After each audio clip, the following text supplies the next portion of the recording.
Assalamualaikum warahmatullahi wabarakatuh.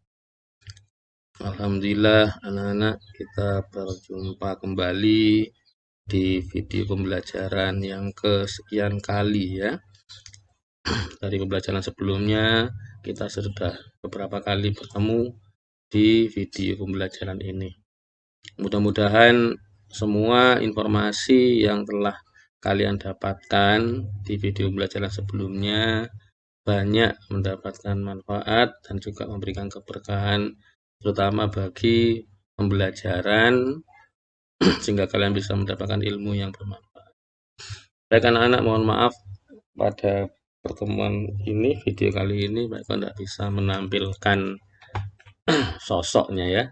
Pak Eko hanya bisa ada di balik layar sehingga hanya bisa ada suara saja yang muncul. Tapi yang penting adalah bagaimana kalian bisa mendapatkan ilmu, mendapatkan informasi dari setiap pembelajaran yang disampaikan dalam video pembelajaran. Pembahasan kita anak-anak sekarang adalah tema 1, subtema 2, PP1. Kemarin sudah kita tuntaskan yang subtema 1 ya sampai PP6. Maka sekarang kita beralih ke subtema 2. Mudah-mudahan penilaian harian yang telah kalian laksanakan mendapatkan nilai yang terbaik. Baik anak-anak, ini pada tema 1 subtema 2 ini pada PP1 pembelajarannya adalah mengenai pertumbuhan dan perkembangan manusia. Jadi masih terkait tentang ciri-ciri makhluk hidup. Ini pembelajaran yang pertama ya.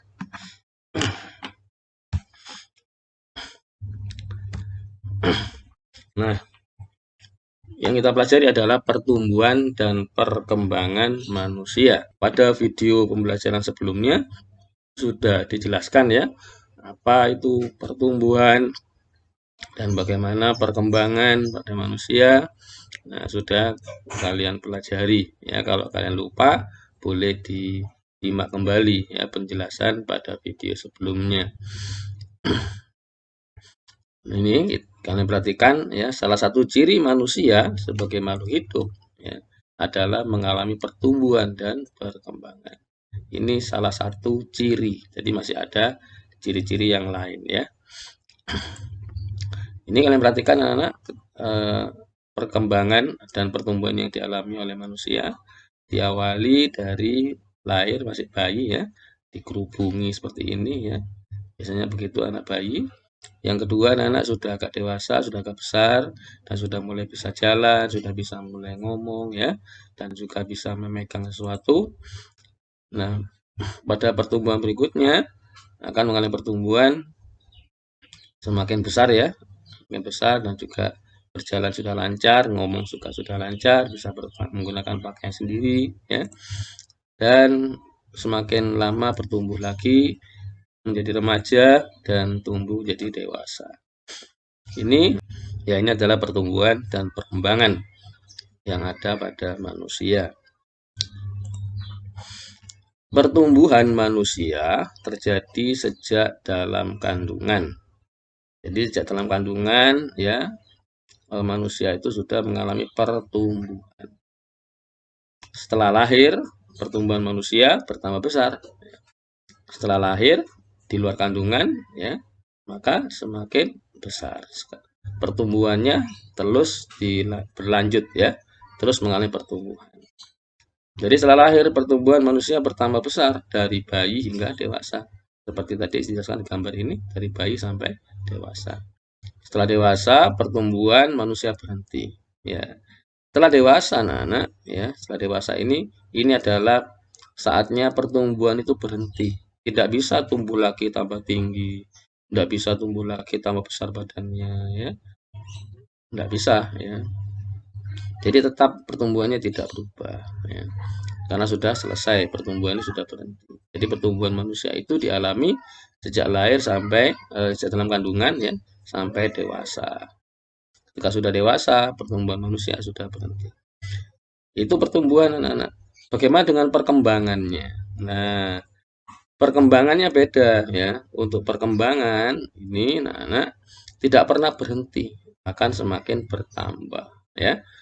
Terutama misalnya ada perkembangan emosi dan pikiran manusia, itu semakin berkembang ya.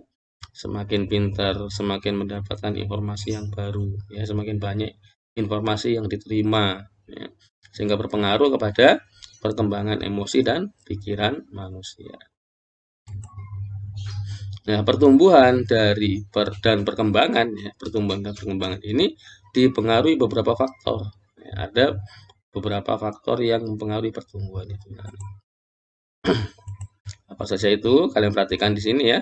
Nah, contoh di sini ini gambarnya Udin ya. Ketika Udin ya, ini perubahan ya perubahan tubuh atau pertumbuhan yang dialami Udin sejak bayi sampai saat ini ya. Nah, ketika masih bayi selalu digendong ya sama ibunya ya. Setelah itu agak besar sudah mulai bisa merangkak ya. Dan lama-kelamaan mulai belajar berjalan ya.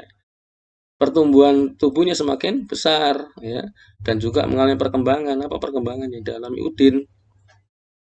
Mulai bisa merangkak dan mulai bisa berjalan. Jadi ini Udin mengalami perubahan ya, yaitu pertumbuhan dan juga perkembangan pada tubuhnya. Berikutnya anak-anak, perubahan dalam Udin sejak bayi sampai saat ini apa? Ya. Kalian lihat ya. Nah, Udin sudah mulai bisa memegang ya botol sendiri ya. Nah, ini berarti ada perubahan, yaitu perkembangan ya. Mulai waktu bayi tidak bisa pegang botol sendiri seperti ini ya. Semakin dewasa, semakin besar ya, maka sudah mulai bisa makan sendiri ya. Tidak lagi disuapi ya sama mamanya ya, tapi sudah mulai bisa melakukan sendiri. Nah, inilah yang terjadi ya. Pertumbuhannya, tubuhnya semakin besar, dan perkembangannya adalah semakin pinter, semakin mulai bisa megang botol sendiri, ya. Sudah mulai bisa makan sendiri tanpa disuapi. Itu perkembangannya dalam Udin. Berikutnya anak-anak kalian perhatikan di sini, ini gambarnya Edu ya. Manusia sebagai makhluk hidup mengalami pertumbuhan dan perkembangan. Bertambah berat serta tinggi badan merupakan salah satu contoh pertumbuhan ya. Tentu ketika masih bayi ini ya, masih bayi ya, belum anak-anak ya, belum dewasa atau belum remaja, tentu tinggi badan dan juga berat badannya tidak sebagaimana ketika sudah besar. Ketika sudah besar, tingginya bertambah dan beratnya tentu bertambah. Itu adalah merupakan pertumbuhan ya, sebagaimana telah dijelaskan pada pembelajaran sebelumnya. Gitu ya.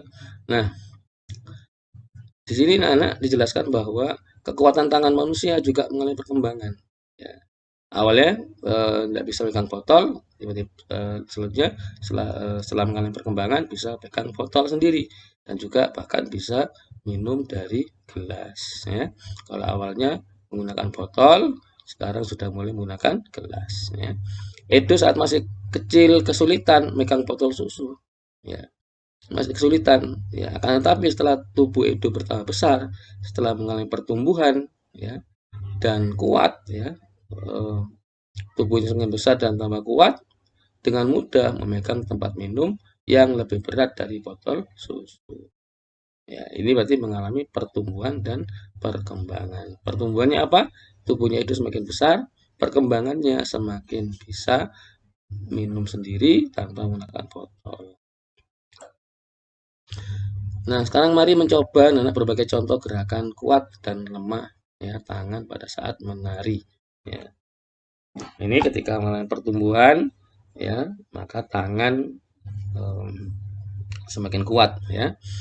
Nah, di sini dicontohkan tentang gerakan tari ya. Maka sini kita belajar bagaimana gerakan tari itu yang masih sederhana ya, yaitu antara gerakan kuat dan lemah pada tangan ya.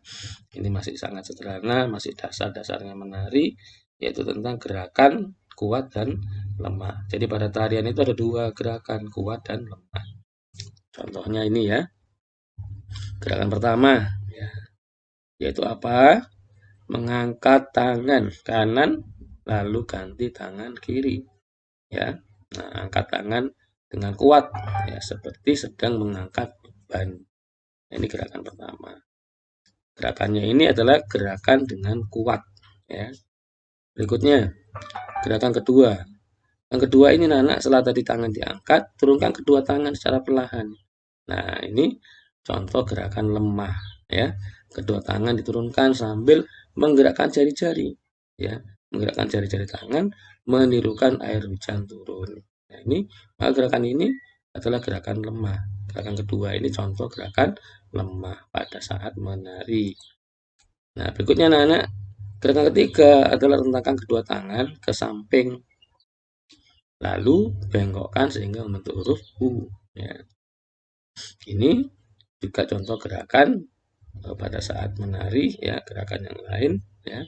Gerakan ini adalah gerakan kuat, ya, ya karena tangannya di membentuk huruf U.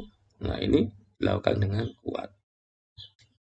Berikutnya, gerakan keempat sekarang. Nah, ini adalah gerakan memutar pergelangan tangan secara perlahan-lahan. Berarti perlahan-lahan ini berarti gerakan lemah, ya. Ya, tidak dengan kuat ya, tapi dengan perlahan-lahan. Maka gerakan yang keempat ini merupakan gerakan lemah. Ya, gerakan kelima. Nah, ini sangat mudah ya. Gerakan kelima adalah mengacungkan tangan ke depan dengan kuat, ya. Tangannya diacungkan ke depan dengan kuat. Lalu membalikkan kedua telapak tangan dengan arah yang berbeda. Ketika membalikkan telapak ini tentu gerakannya lemah ya. Nah, ketika gerakannya mengacungkan tangan ke depan, ini gerakan kuat ya. Kalau gerakan lemah tidak mungkin bisa. Tangannya tidak mungkin kuat untuk mengacung ke depan, maka butuh tenaga. Jadi gerakan ini gerakan kuat sama lemah. Berikutnya gerakan keenam. Nah, ini gerakan bertepuk tangan. Nah, tepuk tangan ini tentu anak-anak bervariasi ya.